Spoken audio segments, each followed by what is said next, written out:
Welcome back. Can you believe it's been 40 years since Dr. Paul Gerson started what has been a godsend for so many children and families with children fighting cancer? It started as a way to provide a week of normalcy to children who had not been able to experience normal childhood things for some time. That simple idea has flourished now for 40 years, and while it's worth celebrating every day of every year, it's still able to provide respite.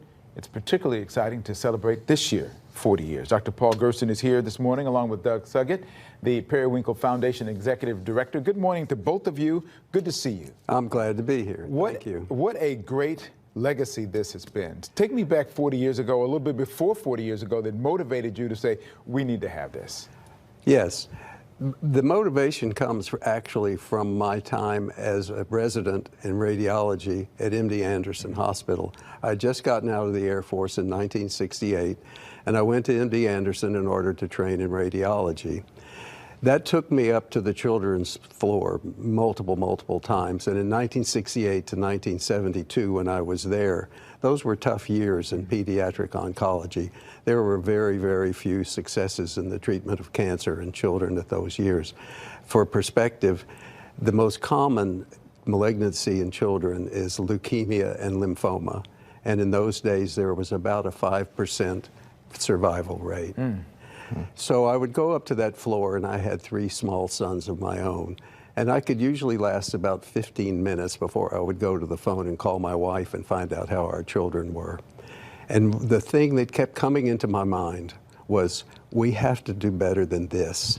I know that we can't cure cancer at this time, but we don't have to have barren hallways, and we don't have to have no amenities for the families who are here suffering. And that stayed with me and stayed with me. When I left MD Anderson, I became the neuroradiologist at Texas Children's Hospital, and things were pretty much the same.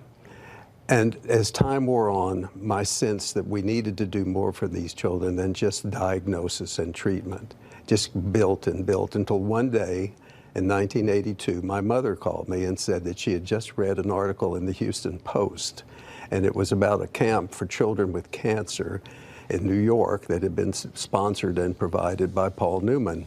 I said, aha, that's my aha moment. And I went directly to Dr. Fernbach, who was the head of the Children's Cancer Center at that time.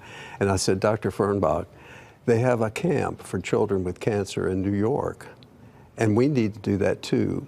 Furthermore, I believe that anything they've done there, we can do better. And now 40 years later, we have Camp Periwinkle, which derives, the name came from? Well, the Periwinkle name was given to me by a secretary in the children in the radiology department whose daughter died of leukemia. And it comes from the periwinkle plant, from which was derived the first reasonably effective cancer treatment for children with leukemia. And interestingly, many of our best drugs have come from plants, aspirin, digitalis, and so forth. Right. But eventually, the product that he derived from the periwinkle plant became a drug called vincristine, which is still in use today. Well, it's amazing how that evolved to now become such a big part of some of the cures.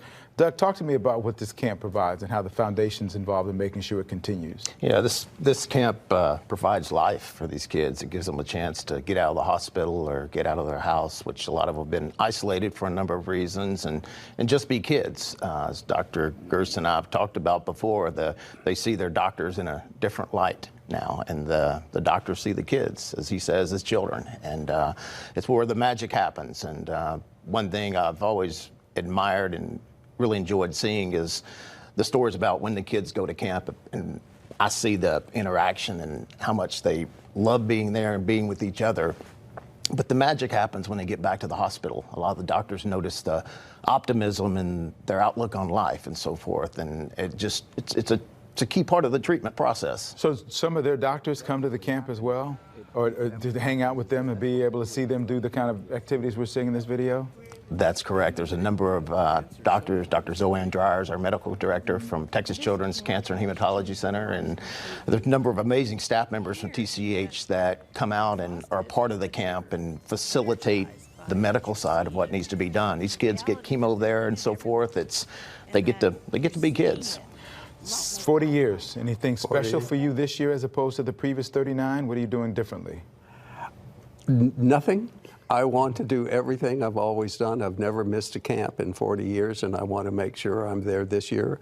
I want to be there. I want to tell jokes to the children. I want to hear them tell jokes back to me. They're not corny I want jokes, to are they? laugh. My jokes are the corniest ones of all.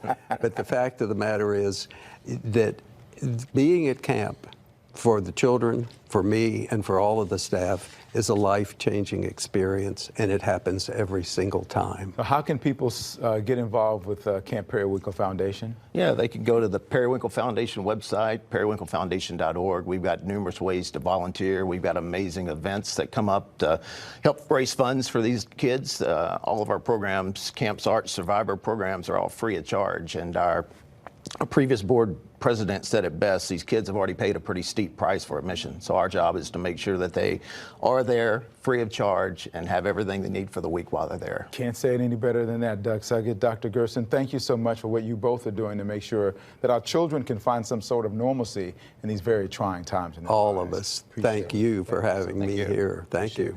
Congratulations on 40 years and many, many more with your corny jokes. That's true.